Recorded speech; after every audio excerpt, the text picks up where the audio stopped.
Section 6, Responsibilities of a Registrant, Use of Titles, Rule 94.73. Learning objectives. At the end of this section, students should be able to identify the titles addressed by TDLR Rule 94.73.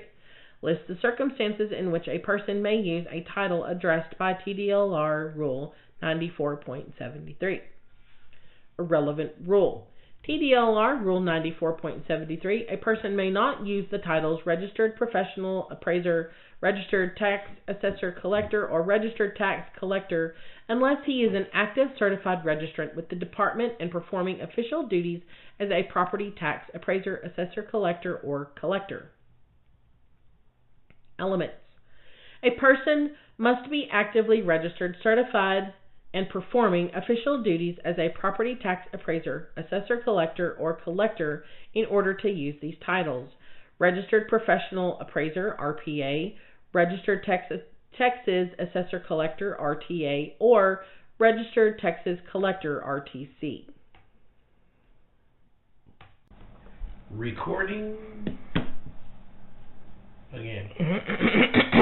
One page for section 6. We already read it. Ethics. I know. I'm just saying it. Why?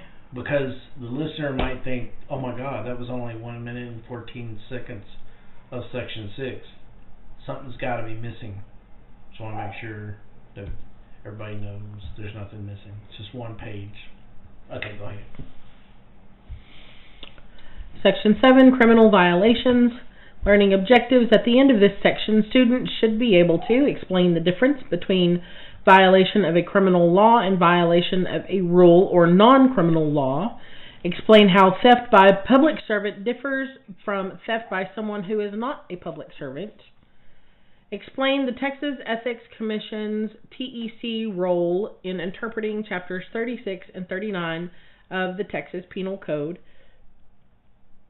Locate relevant laws and identify the elements of bribery, tampering with a witness, acceptance of honorarium, gift to a public servant by persons subject to his jurisdiction, abuse of official capacity, official oppression, and misuse of official information. List items that would not violate the Texas Penal Code when given as gifts to public servants, and explain when appropriation of property is unlawful. Scenario 6. What would you do? You are a supervisor of No Better CAD. You notice that one of your staff appraisers requests to conduct informal hearings with a particular agent on a regular basis. You also notice that he is recommending lowering values on most of the accounts. The appraiser has recently been seen driving a new Porsche. Could there be a problem?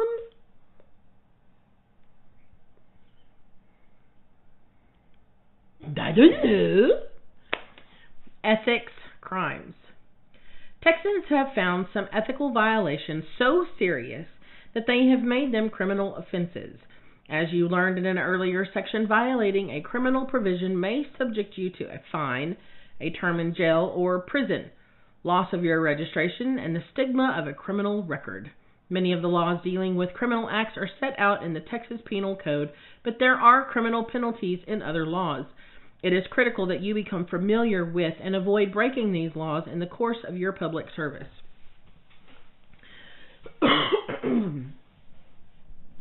The Texas Penal Code classifies crimes as either misdemeanors or felonies.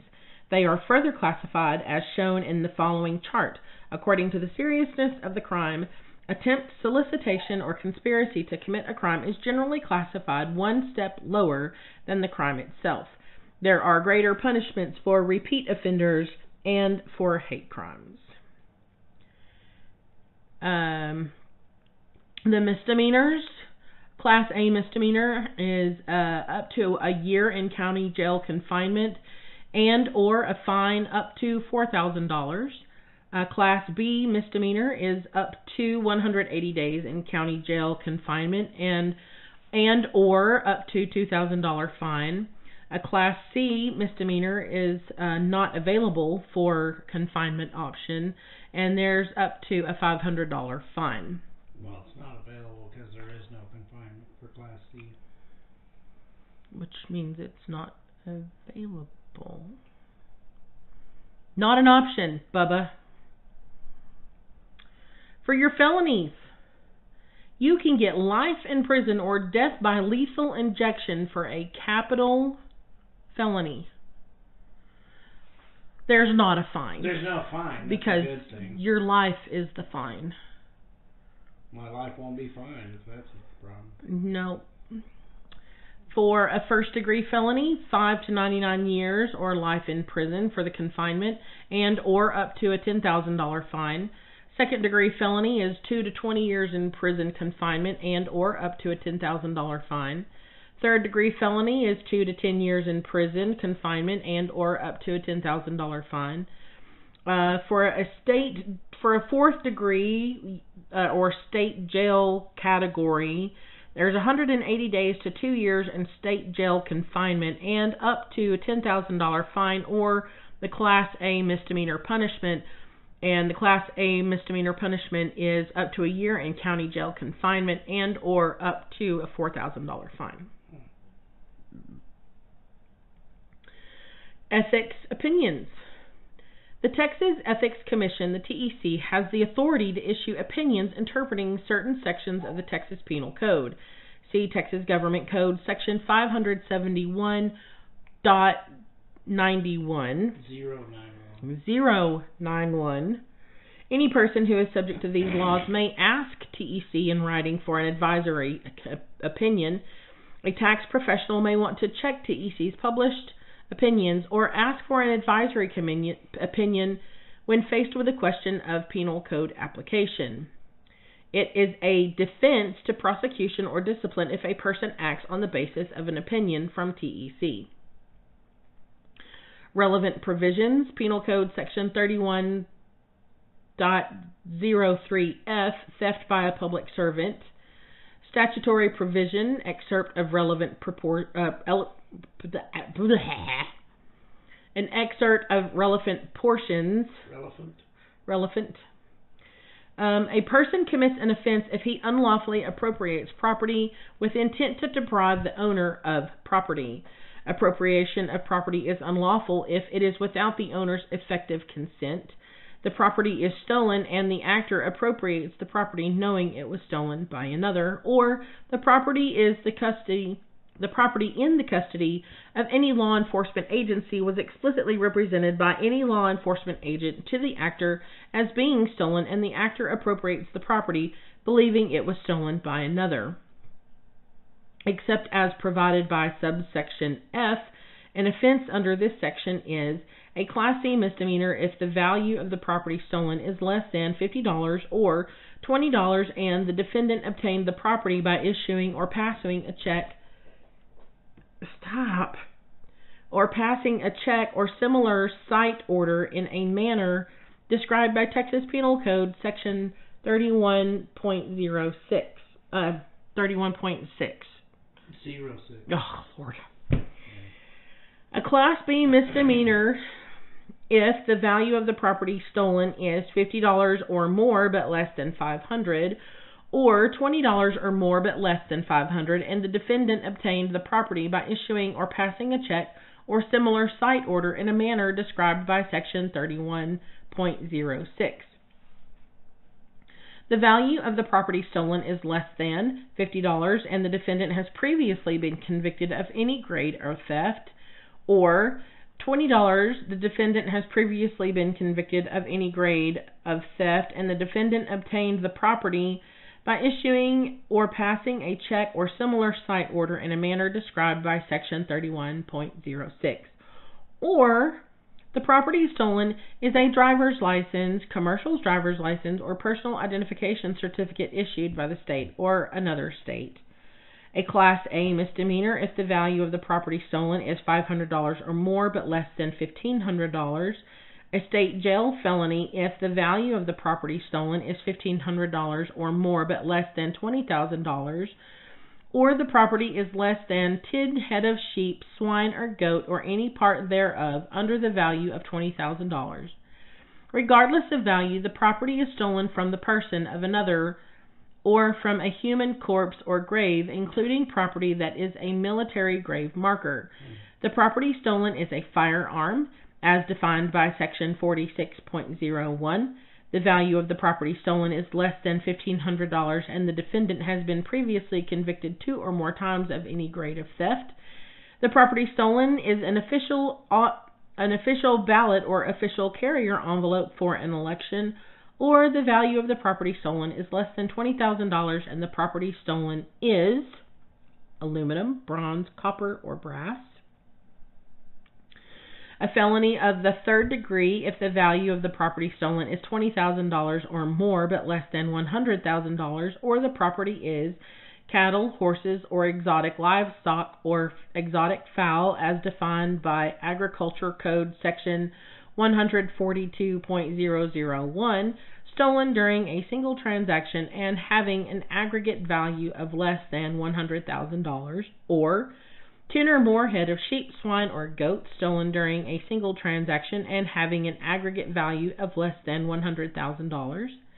A felony of the 2nd degree if the value of the property stolen is $100,000 or more but less than $200,000, or a felony of the 1st degree if the value of the property stolen is $200,000 or more. An offense described for purposes of punishment by subsections E1 through 6 is increased to the next higher category of offense if it is shown on the trial of the offense that the actor was a public servant at the time of the offense and the property appropriated came into the actor's custody, possession, or control by virtue of his status as public servant. Elements. The person appropriates property without the owner's consent or appropriates property that the person knows is stolen or that a law enforcement agency represents to the person as stolen. The person intends to deprive the owner of the property. Penal Code Section 31.03 describes specific other types of activity related to livestock, metals, pesticides, and motor vehicles that constitute theft. The severity of offense ranges from Class C misdemeanor to a 1st-degree felony depending on the nature and value of the property stolen and whether the person has committed prior offenses.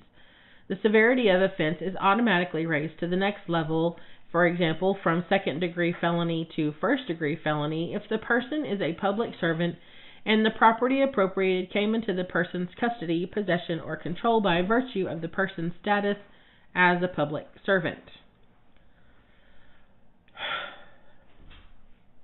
Penal Code Section 36.02, bribery, statutory provision. A person commits an offense if he intentionally or knowingly offers, confers, or agrees to confer on another, or solicits, accepts, or agrees to accept from another any benefit as consideration for the recipient's decision, opinion, recommendation, vote, or other exercise of discretion as a public servant, party, official, or voter. Any benefit as consideration for the recipient's decision, vote, recommendation, or other exercise of official discretion in a judicial or administrative proceeding. Any benefit as consideration for a violation of a duty imposed by law on a public servant or party official, or any benefit that is a political contribution as defined by Title 15 Election Code, or that is an expenditure made and reported in accordance with Chapter 305 Government Code. If the benefit was offered, conferred, solicited, accepted, or agreed to pursuant an express agreement to take or withhold a specific exercise of official discretion, if such exercise of official discretion would not have been taken or withheld, but for the benefit, notwithstanding any rule of evidence or jury instruction, allowing factual inferences in the absence of certain evidence, direct evidence of the express agreement shall be required by in any prosecution under this subdivision. Don't do any of this stuff because it's really hard to just read. Well, what I'm gathering is that offenses, like if you committed an offense and I committed the same offense, I would probably get stricter punishment than you are. Yes, because you're a public servant. It is no defense to prosecution under this section that a person whom the actor sought to influence was not qualified to act in the desired way, whether because he had not yet assumed office, or he lacked jurisdiction, or for any other reason. Stop.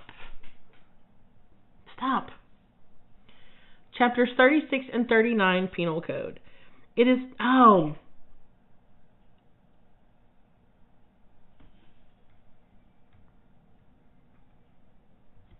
Okay. It is no defense to prosecution under this section that the benefit is not offered or conferred, or that the benefit is not solicited or accepted until after the decision, opinion, recommendation, vote, or other exercise of discretion has occurred, or the public servant ceases to be a public servant.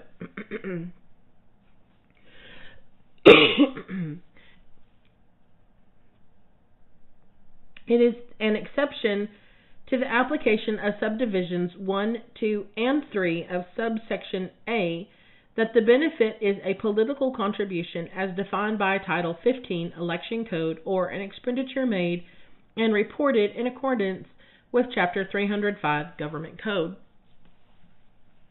An offense under this section is a felony of the second degree.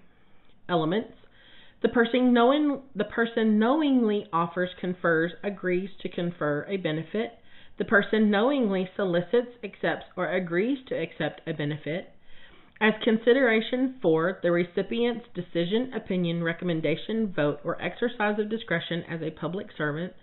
The recipient's decision, vote, recommendation, or other exercise of official discretion in a judicial or administrative proceeding.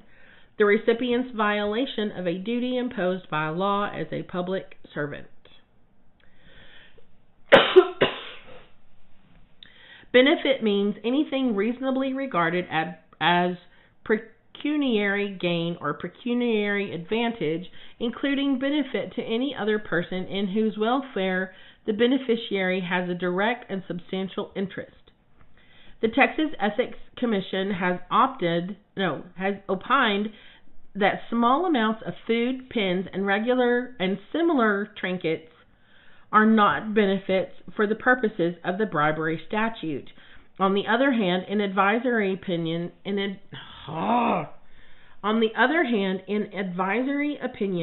the Ethics Commission has stated that the following gifts are benefits: a $50 clock, a hotel room, a hunting trip, football tickets, a $160 rifle, and a $60 restaurant meal.